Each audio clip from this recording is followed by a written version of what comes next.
A gente tenta fazer o melhor para Deus o tempo todo, e Deus está num patamar de exaltação, e a gente aqui embaixo: Senhor, quero te adorar, quero te adorar, quero te adorar, quero te adorar. E por que a gente adora? A gente adora porque, Senhor, nós estamos livres, o Senhor nos libertou, o Senhor nos resgatou das trevas. E eu fico pensando, como é bom a gente estar livremente adorando o Senhor. Você concorda comigo? Aí daqui a pouco eu vejo um sax tocando assim, isso é uma gravação. Aí daqui a pouco não achei o sax, daqui a pouco ali eu achei o sax. Aí daqui a pouco o camarada abre a goela aqui, eu fiquei rouco só de ouvir o cara cantando. Sério, eu não cantei e fiquei rouco. Vou ter que tomar um comprimido, alguma coisa, porque já estou rouco. E a gente vendo, né, cada um dando o melhor de si. E é em cima disso que eu quero trazer uma palavra essa noite, para a gente conectar os nossos corações com a graça do Senhor e a liberdade que nós temos de adorar o Senhor. Amém? Vamos aplaudir o Senhor por esse momento? Louvado seja Deus! Louvado seja Deus! Senhor, é para ti. Eu quero que coloque o texto aí de Êxodo 7,16. Apenas um primeiro versículo para a gente iniciar. É um contexto que o povo de Israel, no caso o povo hebreu, estava cativo, estava escravizado lá no Egito. É uma história longa, não dá para contar tudo, mas o povo entrou nos tempos de José, no tempo da seca. A gente lembra da história de José, né? José foi para o Egito como escravo, depois ele se tornou o governador, Deus colocou ele para governar, e a família toda de José entrou e ficaram no Egito um período longo, 400 anos e pouco. Chegou num determinado tempo que a amizade acabou, a festa acabou, o Deus que abençoou foi esquecido, o homem que foi usado foi esquecido. O tempo passou, e o faraó que estava lá governando, que não era o mesmo, e que viu, né, o poder de Deus operando através de José, ele resolveu escravizar o povo, porque o povo estava crescendo, prosperando, o povo estava debaixo da bênção de Abraão, e tudo que o povo fazia prosperava. O povo tinha filho que nem coelho, cresceu. Tudo que o povo botava a mão prosperava. E Faraó ficou com ciúmes. Aí entrou num acordo lá: vamos escravizar essa turma aí, que eles estão crescendo mais do que a gente. Qualquer dia eles vão tomar o reino e a gente vai ser escravo deles. Nós seremos expulsos dessa terra. Aí escravizaram o povo. E é nesse contexto aí nasce Moisés. Moisés tem uma ordem de Deus para poder tirar o povo do Egito, né? Não vou contar a história, você leia depois, tem Êxodo. E chega um determinado momento que Moisés está diante de Faraó e fala assim para ele, Êxodo 7, versículo 16: diga-lhe, o Senhor Deus dos Hebreus mandou-me dizer, Moisés falando, deixe o meu povo ir para prestar-me culto no deserto. Culto no deserto. Até agora, porém, você não me deu ouvidos. Ou seja, Faraó não estava nem aí para o que Deus estava falando com ele, para o que Moisés estava falando com ele. E Deus começa a operar de uma forma sobrenatural, com as pragas, as 10 pragas, e Faraó endurecendo o coração, não deixando o povo ir. Chegou um momento que tudo que era alegria, tudo que era bom, passou para um momento de sofrimento. O povo já não se alegrava mais, não conseguia mais cultuar a Deus, que escravo não tem permissão para cultuar, não tinha liberdade para andar nas terras, tinha trabalhos forçados. Mas chegou um momento que Deus falou assim: olha, é hora de sair. A terra já foi boa, mas chegou o momento de sair da terra. A terra só é boa para os egípcios, mas vou tirar vocês daí e porei vocês livres de um local onde vocês possam me adorar.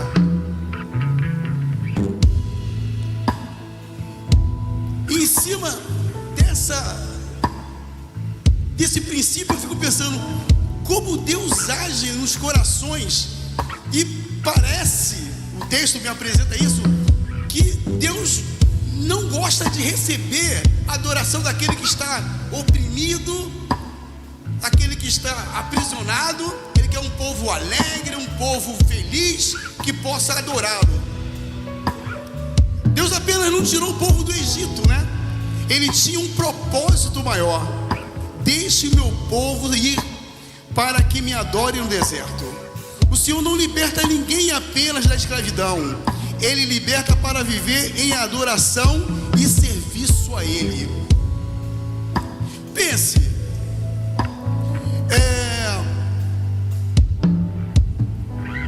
alguém sai da prisão. A liberdade não tem valor se for usada para voltar para os mesmos erros. A gente geralmente conhece alguém que já ficou preso, ou história de alguém, e depois que cumpre a pena, ele é liberto. E não vale a pena ele voltar a fazer as mesmas coisas, porque ele vai voltar a ser preso. Só faz sentido se for usado para um novo propósito. Ele cumpriu aquilo que a sociedade cobrou dele. Assim também é o que Deus faz com o seu povo, Israel. Ele não apenas tirou o povo da prisão do Egito, mas lhe deu uma nova identidade e adoradores. Vou trabalhar aqui alguns passos com o povo hebreu, para a gente poder ter uma conexão entre o nosso coração e a adoração e tudo aquilo que a gente faz para Deus. Primeiro, da escravidão à liberdade. Israel viveu anos de opressão, trabalhando para Faraó, sem descanso, sem escolha, sem dignidade. E Deus cumpriu a sua promessa. Deus cumpriu a sua promessa e com a sua poderosa mão libertou o povo da escravidão.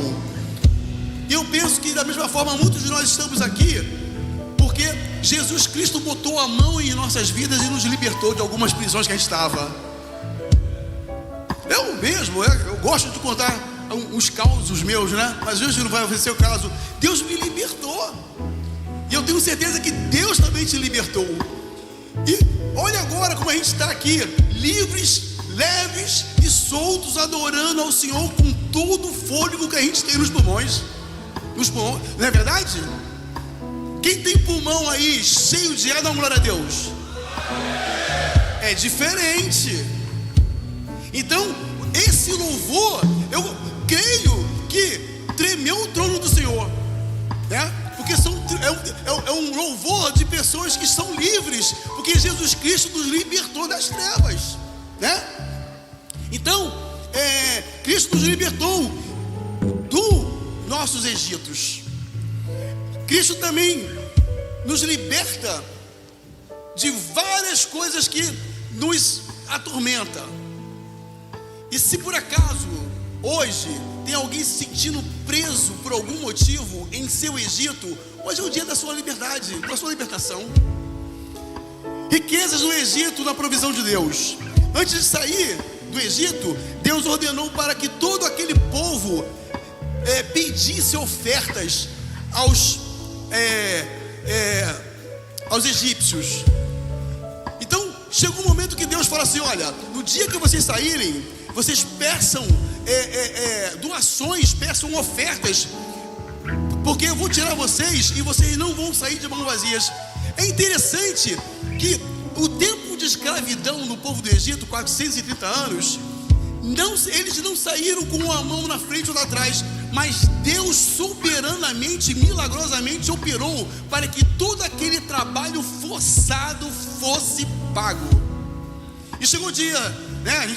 Depois da 10ª praga ali, né? O anjo da morte passando ali pelos arredores de Israel, do Egito. Aí tem aquela mortandade dos primogênitos. Eles ficam ali atormentados, desesperados, e eles querem ver aquele povo todo fora, e saiam daqui, levem o que vocês quiserem, deram tudo, vai embora, e Moisés sai correndo com o povo, vai embora, atravessa o Mar Vermelho, rumo ao deserto. Saíram de um local onde tinha comida e foram para um deserto. Aí a gente sabe que eles passaram pelo Mar Vermelho, de pés enxutos, atravessaram para outra margem, mas eles saíram ricos. E o que adianta riqueza no deserto? As nossas vidas são confrontadas o tempo todo. A gente trabalha, a gente não sabe o que vai acontecer no dia de amanhã, mas Deus tem providenciado nos nossos desertos as nossas provisões que a gente precisa no dia a dia. E Deus providenciou aquela quantidade imensa de ouro, prata, roupa, né? E chega no meio do deserto, Deus olha para aquele povo, olha para Moisés, vê aquele povo vagando, e o povo sem ainda um local fixo para adorar, sem um local central para adorar. Aí Deus fala para Moisés: Moisés, fala com o povo, mas somente para aqueles com coração alegres, transbordantes de alegria. Peça a eles uma oferta. Peça a eles uma oferta, porque nós vamos construir um tabernáculo, e lá estarei. O tempo que vocês estiverem no deserto, estarei naquele tabernáculo. E Moisés vai e pede a oferta. Interessante que naquele momento Deus estava testando o coração de cada um que pegou os despojos lá do Egito. O povo estava preso, oprimido, e saem e levam a riqueza do Egito. Aí Deus pensa assim: vamos ver aquele que realmente vai dar valor à sua liberdade, porque a liberdade eu dei, e a adoração? Aí a gente vê que eles vão até Moisés e começa alegremente a colocar as suas ofertas. Não para. A oferta vem vindo, vem a oferta de tudo quanto é tipo. Tem ouro, tem prata, tem madeira, tem pedras preciosas, tem um monte de coisa. E o povo que estava alegre ofertou. E ofertou de uma tal maneira que chegou a transbordar a ponto de Moisés falar assim: chega, já temos tudo que precisamos para construir o tabernáculo. Mas porém eu fico pensando naqueles que não acreditaram nisso. Não vou ofertar, não vou segurar isso aqui. Eles não deixaram de usufruir do mesmo local de adoração, mas deixaram de contribuir para construir algo para Deus.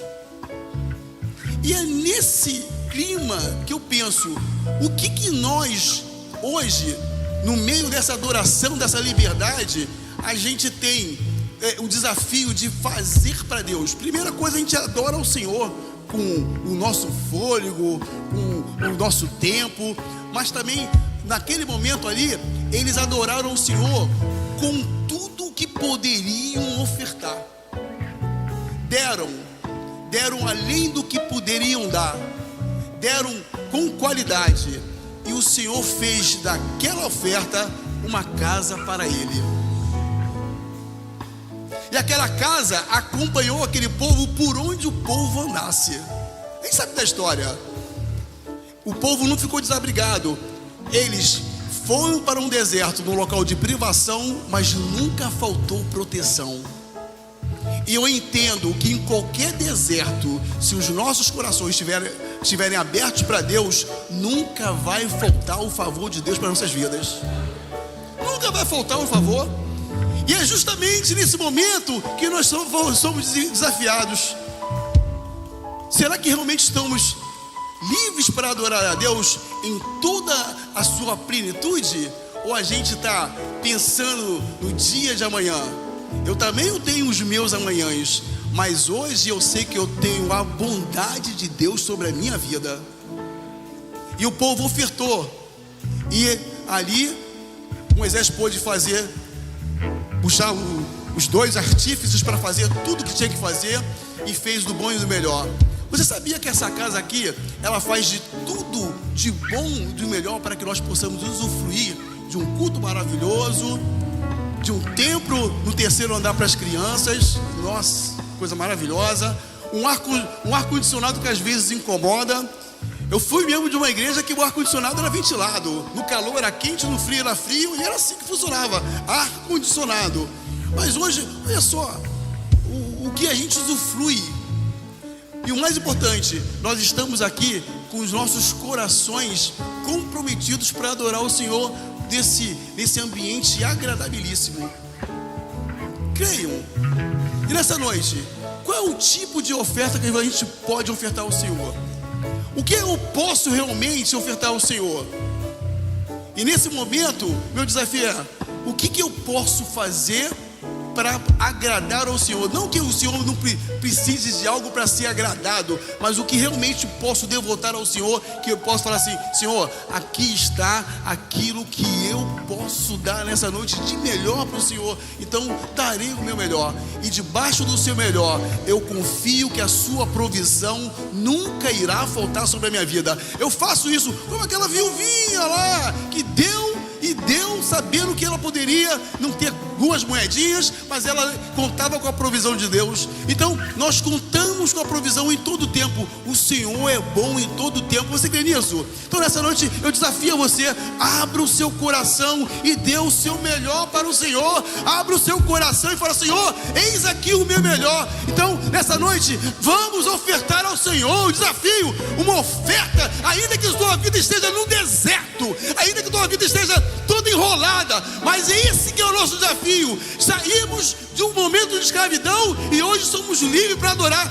A minha liberdade o diabo não vai controlar. Eu vou adorar o Senhor com tudo que eu tenho, em nome de Jesus. Vamos ofertar ao Senhor. Amém, igreja? Glória a Deus, aplauda o Senhor. Pega o seu envelope, vamos orar, vamos fazer o nosso melhor essa noite. Amém?